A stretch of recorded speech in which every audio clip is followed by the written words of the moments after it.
There's nothing more that I would love than to come on here and talk about great things in sports, athletes that do wonderful things, teams that do good things, teams that do things the right way, players that do things the right way. I mean, in theory, it sounds great. And I'd love to be that type of positive person that talks about those things. But let's not be disingenuous here. We love, as a species, negativity. We gravitate towards it. There's a certain sadistic side to human beings where we love nothing more than to see people fail, see people screw up. We love train wrecks. You look at YouTube, some of the most watched videos consistently are the things about stuff that sucks, epic fails, pranks where people are made to look stupid, fights where somebody gets their ass kicked. All of these different types of things. This is not some new and unique phenomenon just to me. And, when it comes to sports, some of the most enjoyable things I have to talk about are when athletes do dumb and stupid things, or in particular when teams and organizations do dumb and stupid things. And when it comes to teams and organizations in sports right now that do dumb and stupid things, one of those that are at the very top of the list have to be the Sacramento Kings. This is starting to get fun. It's kind of on a New York Jets level to a degree. I did a video, I think it was just about a week ago, asking what the fuck the Sacramento Kings are doing. It might not even have been a week ago.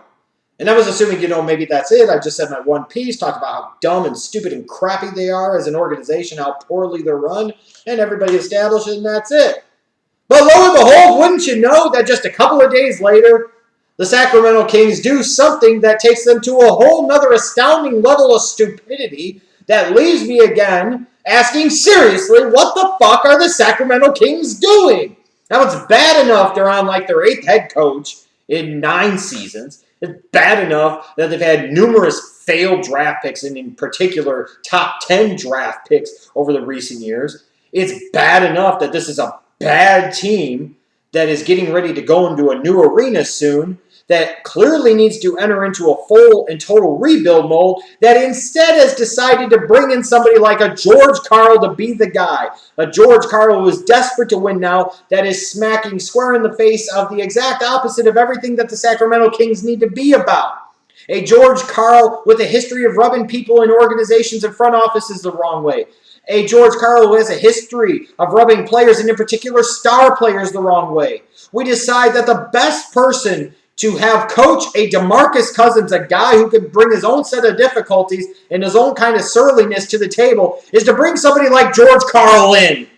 And all the while, you have this star in DeMarcus Cousins, and you do a terrible job of building around him. Anytime you do get anybody around him that's worth a damn, you find a way to get rid of him one way, shape, or form because you're stupid. And you wonder why the guy is mad and upset. Well, who the hell wouldn't be mad or upset having to play for that crappy organization? And then on top of that, you get to the 2015 NBA draft. The Kings sitting there with the 6th overall pick are in a really good position. You've got Emmanuel Mudiay on the board, a potential future all-star as a point guard in a league that is gravitating towards being dominated more and more by the day, by the moment, by point guards and perimeter players. Or you've got somebody like a future all-star, in my opinion, on the boards and a wing defender like Justice Winslow. Instead, the Sacramento Kings go for a 7'1" center. Again, I'll emphasize a 7'1" center who is a good shot blocker, a great man-on defender, a great team defender, but not much of a rebounder, and absolutely brings you nothing on the offensive end. So the Kings are building themselves more and more off of the front court in a league that trends the exact opposite way. Because that's what stupid teams do. And most certainly the Sacramento Kings are a stupid organization. Oh, but wait, there's more!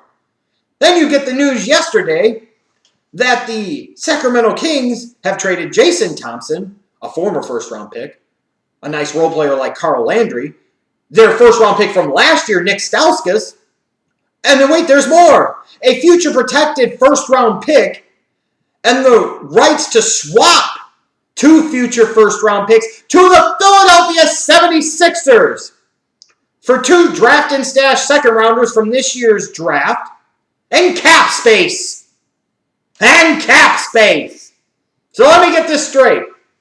The Sacramento Kings, who are bad, who need to be totally rebuilt, hire a wing now coach because that makes a lot of fucking sense, right? Then when they have the opportunity to get a real impact player in the area of the game that they need an impact player in, they instead decide to go with a limited, one-dimensional kind of big man. And now to top it all off, they decided to trade away a future protected first-round pick, giving the Philadelphia 76ers the right to potentially swap 2 other first-round picks down the road, 2 players in Jason Thompson and Carl Landry, and last year's first-round pick for 2 drafted stash guys and cap space. And what makes this deal so atrocious is that you're already basically giving up on a first-rounder that you just took last year. Maybe that leads you to believe you shouldn't have taken the guy to begin with. You're giving up a future first-round pick knowing that your organization isn't all of that good, and there's a very good chance that if you do get into a range where you're not terrible, but you're still kind of mediocre, if you're outside of, let's say, the top 10, you basically have given the Philadelphia 76ers a future first-round pick that you desperately needed, even though you were probably going to screw it up any fucking ways. So that way they could take on some of your bad salaries in Jason Thompson and Carl Landry, so that way you can get some cap space. And then furthermore, when people talk about what I've seen about the right for the Philadelphia 76ers to swap first-rounders in future upcoming drafts with the Kings, and they say that's not big of a deal. Bullshit, it isn't. Okay, so let's say next season or 2 seasons down the road, the Philadelphia 76ers have the 5th worst record in the league, and the Sacramento Kings have the 12th worst record in the league. Let's just be generous, and that's being very generous. Why would that right to swap first-round picks matter? Because we know that the NBA lottery isn't determined solely based off of your record. It's determined off of which way the ping-pong ball bounces.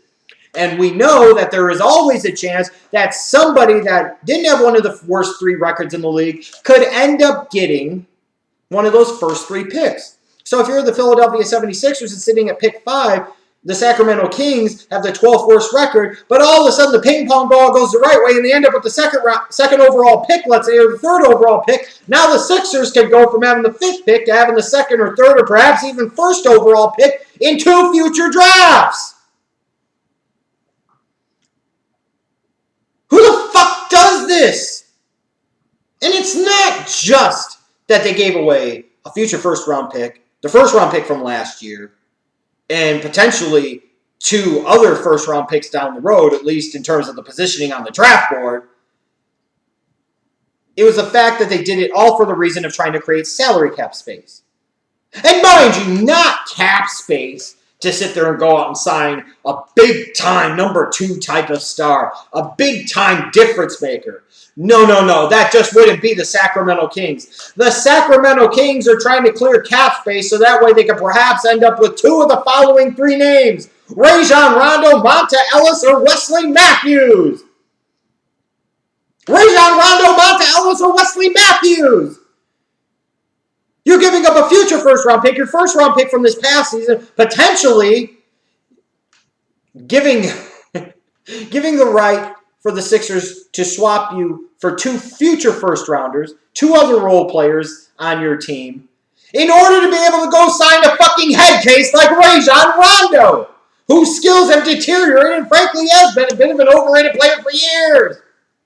A guy in Monta Ellis, you want to talk about freaking head cases? You think DeMarcus Cousins is bad? Wait till Monta Ellis finds out that he's not the highest paid player on the damn team. And then you've got a Wesley Matthews who's sitting there and expecting he's going to get like $15 million a year, and he probably will get it because of dumb teams like the Sacramento Kings coming off of a fucking torn Achilles. The Sacramento Kings think it's a good idea to give up future draft picks and guys that they just took in the first round the year before to go get head case point guards like Rajon Rondo and perhaps a head case 2 guard that plays no D in Monta Ellis.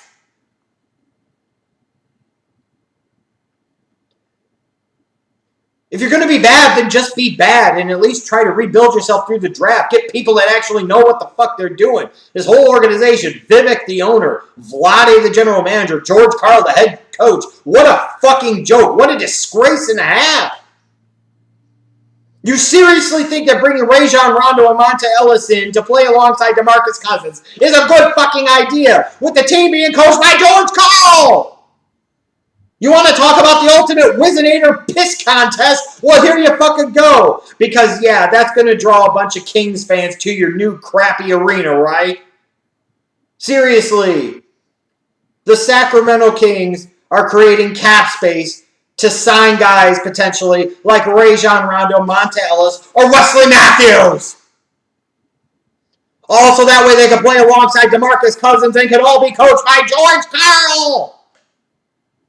And you're hearing reports about them perhaps pursuing John Calipari. Seriously, what the fuck are the Sacramento Kings doing?